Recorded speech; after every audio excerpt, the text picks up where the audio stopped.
to the SUPES channel. My name is Matt Ramos, and on this channel I aim to entertain, inform, and inspire using the topic of discussion as always, which is superheroes. So guys, we got a new episode of the Falcon and Winter Soldier to break down, but right before we get into doing that, make sure to subscribe if you're new to this channel and hit that notification on my channel to get notified when these videos come out. Now, let's talk about the new episode of the Falcon and the Winter Soldier. So guys, just with the way this episode started, this was the darkest episode of the series so far. We opened up in Wakanda, and my jaw dropped with this cold opening. Hearing the Wakandan drums, the Wakandan theme music, I was just like, yes, give me more. And we catch ourselves in a scene where Ayo, the Wakandan guard who showed up at the end of the last episode, is training Bucky to free himself from the Winter Soldier programming. And this was, what a scene. What a scene. This was amazing to watch. And you know, this scene was a little bittersweet for me because it was so damn good. And the acting from Sebastian Stan was so phenomenal that I was just like, why hasn't Marvel been utilizing this man's acting talent since the beginning? Like, you just see this scene, he didn't have to say any words, but just the emotion, the raw emotion on his face. It was all of the feelings that Bucky had and was keeping inside. It was all so perfectly conveyed with Sebastian Stan's acting in this scene, and it was heartbreaking to watch. You know, this scene brought tears to my eyes from the watch party, and it was so liberating to see Bucky finally free himself. And you just see the kind of like the expression of relief on his face as Ayo continues to say these words, and he's not reverting back to the Winter Soldier. So while we're on the topic of Wakanda, because this was a Wakanda flashback, let's talk about the Wakandans in this episode. Seeing the Dora Milaje, guys. We got to see the Dora Milaje. We got to see Ayo at the beginning as the episode kind of picked up where the last one left off. But the Dora Milaje pulled up out of nowhere, ready to get Zemo, and then they came face to face with John Walker, and the Dora Milaje fought Sam, Bucky, John Walker, and Battlestar, and it was such an epic action sequence. The reason I say that is because just the way the Wakandans present themselves, the level of confidence that they show up with, like even though T'Challa wasn't there at all, or Shuri, or anyone related to the throne wasn't there, just seeing Ayo show up with that spear, the other guards show up with their spears, and just the way they present themselves, you feel like you gotta take a knee. Like you feel like you gotta get down on one knee because that is like, they're so badass. And John Walker got his butt whooped by these Dora Milaje, and rightfully so. They freaking crushed him, and not only did they crush him, but they also crushed his spirit. By the end of this, John was so just crushed mentally, he was just saying like, they're not even super soldiers, and they whooped my butt. And rightfully so, because John Walker's never met the Dora Milaje, and those are the baddest women on the planet. So the Dora Milaje ended up whooping John Walker's booty, and bro, it was awesome to watch. But at the same time, let's talk about John Walker, because this was like the MVP of this episode. This was like the main star of this episode, and by the end of it, just what an ending, guys. The episode ends with Battlestar, John Walker's boy, dying. And that sets him off. That is the point where he's ready to cross that line, and he's ready to get the job done and finish all of this. But in doing so, he sets everything off. So what he does is he jumps out a window, and at this point he's already taken the super soldier serum, because earlier on in the episode, Zemo was crushing cases of the super soldier serum, but John Walker knocked out Zemo, stole one of the serums, and took it for himself. So now John Walker is a super soldier. So at this point, we're at the end of the episode, Battlestar is dead, and John Walker is chasing after this Flag Smasher, and he gets him in a vulnerable position, and then John Walker publicly executes one of his Flag Smashers in front of a ton of people with the world watching. And you know, with this episode, taking a ton of elements from the Black Panther world and Wakanda, this scene reminded me a lot of the scene from the Black Panther movie where T'Challa was about to kill Claw in front of everyone. But guess what? Nakia Okoye showed up and they said, "The king, the world is watching." And that's where T'Challa held back. But guess what? Unlike T'Challa, John Walker doesn't have anyone else. His boy Battlestar just died. It just died in a gruesome fashion. And at this point, he doesn't have any. Battlestar would have been the one to have shown up and told John, stop, the world is watching. But guess what? John Walker doesn't have anyone, and that's the beautiful thing about this character.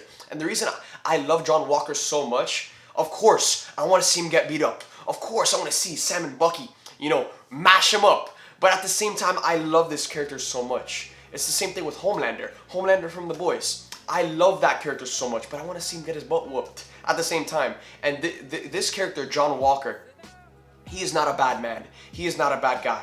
I'm tired of everyone hating on this character because I love this character. I don't think he's a bad guy. I just think he's a guy who's trying to prove himself. He's trying to prove himself and gain the respect of everyone around him as Captain America. Apparently 3 Medals of Honor. Apparently all of the years he spent in Afghanistan. Apparently that's not enough to gain the respect from his peers. It's not enough to gain the respect of Sam and Bucky. It's not enough to gain respect from the world. So at this point in the show, John is just trying to prove himself as Cap. He's trying to be that inspirational figure. And we get this beautiful conversation with US Agent and Lamar where they're talking and John is saying how all of that time he spent in Afghanistan, all of those medals and awards that he earned, none of that felt right. Being Captain America, this is the first thing in his life that feels right. And he's just a guy who wants to be that inspirational figure and wants to even just be a fraction of what Steve Rogers was as Captain America. So you feel for this character, and then by the end of the episode when his best friend dies like right in front of him, it's at that point where he's just like, I'm gonna put an end to all of this. And that's where he tracks down this Flag Smasher and he lets his emotions get the better of him. And like T'Challa once said, vengeance has consumed him. And what he does is he ends up killing one of the Flag Smashers, but he does so in a way where he's alone. You know, T'Challa would have suffered the same fate that John Walker did if Nakia didn't stop T'Challa. And one of the biggest overlying message in the entire MCU is that we can never, as good as we are alone, we can't get the job done unless we're assembled. That's the point of the Avengers. All of these heroes are amazing and you know they're all great characters, but it's when they come together, it's when they unite, it's when they work together that the real magic happens. And you know, T'Challa, guess what? He had Nakia, he had Okoye to stop him because he has supporting people that are there to support him.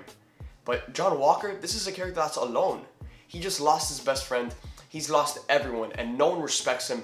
No one is on his side anymore. And at the end of the day, he's not a bad guy. He's just trying to do good. He's just trying to do what he feels is right. He's just trying to be the perfect soldier. And that is where the conflict happens. Because he's trying to be the perfect soldier when being Captain America is all about being a good man. And now, coming off of that statement, I want to talk about Sam Wilson in this episode because it is in this episode where Sam really won me over and just really stood out to me as he is going to be the perfect Captain America. Sam is really the perfect candidate to take on that mantle because in this episode we see John Walker being the perfect soldier, right? He's trying to get this mission done as fast as possible with the least amount of deaths. But Sam, however, Sam is trying to avoid violence. Sam is trying to avoid conflict and he sees the good within Carly.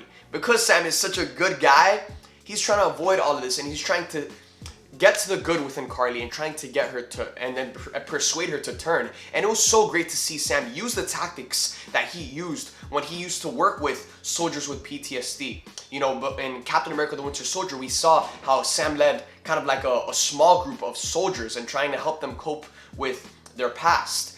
But seeing Sam use those same tactics on Carly, trying to like twist her words so like that she can realize how crazy all of this really is, it was so impressive. It was only until John Walker showed up that things got crazy. But this showed to me that Sam is ready to be Cap, because being Captain America is all about seeing the good within people and then inspiring those people to be that better version of themselves.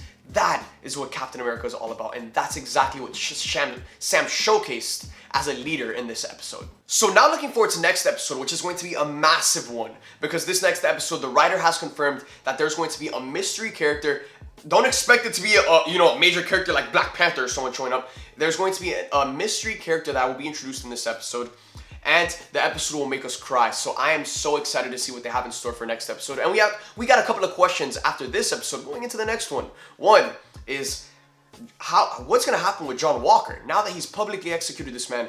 There's no way he can be Captain America anymore. So what is going to happen with John Walker? Where did Zemo go? Because Zemo dipped out in the middle of the episode. And who is the freaking power broker? Because in the midst of all of this, the power broker is still pulling strings behind the scenes. Sharon Carter, it looks like she's working for the power broker, and we still don't know who this guy is. So overall, I thoroughly enjoyed this episode of The Falcon and the Winter Soldier. I just think this show is so beautifully written with all of the overlying themes and with each character is so unique. They have their own motivations. I don't see any character in the show as a villain because they all have a reason to do what they do, and it's all justified. So I love this show so much. Let me know in the comment section down below what you guys thought of this most recent episode, and what are your predictions and theories for the next episode. With that being said, thank you guys for watching this video. If you like this video, please consider subscribing and hitting that bell notification on my channel to get notified when these videos come out. With that being said, thank you guys for watching. I love you guys 3000, and I'll see you guys next time.